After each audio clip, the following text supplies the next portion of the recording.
एक बार की बात है, एक गांव में एक बूढ़ा आदमी रहता था। वह बूढ़ा आदमी अपने बेटे से बहुत परेशान था क्योंकि उसका बेटा बहुत ही नालायक था, कामचोर था। वह कोई काम नहीं करता था और बस गांव में इधर से उधर घूमा करता था। तो एक दिन उस बूढ़े आदमी ने अपने बेटे को सबक सिखाने का सोचा। उसने अपने बेटे को अपने पास बुलाया और उससे कहा कि बेटा, घर के अंदर अलमारी में एक घड़ी रखी हुई है, तुम उसे निकाल कर लाओ। लड़का घर के अंदर गया और उस घड़ी को बाहर निकाल कर लाया। फिर उसके पिता ने उससे कहा कि अब तुम एक काम करो, इस घड़ी को अपने साथ बाजार में लेकर जाओ और जितने लोग भी तुम्हें मिलेंगे सबसे तुम इस घड़ी की कीमत पूछकर आना। अब वो लड़का उस घड़ी को लेकर बाजार में चला गया। उसने बाजार में सभी लोगों से उस घड़ी की कीमत पूछी। किसी ने उस घड़ी की कीमत 500 बताई, किसी ने 1000 तो किसी ने 800। सभी लोगों ने उस लड़के को उस घड़ी की कीमत अलग अलग बताई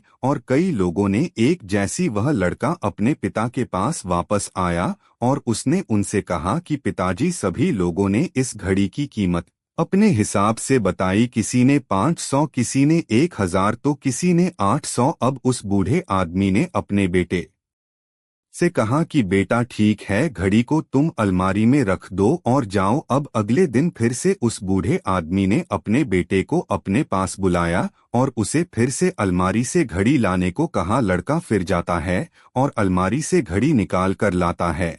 और अब उस बूढ़े आदमी ने अपने बेटे से कहा कि बेटा जाओ और आज तुम इस घड़ी के अंदर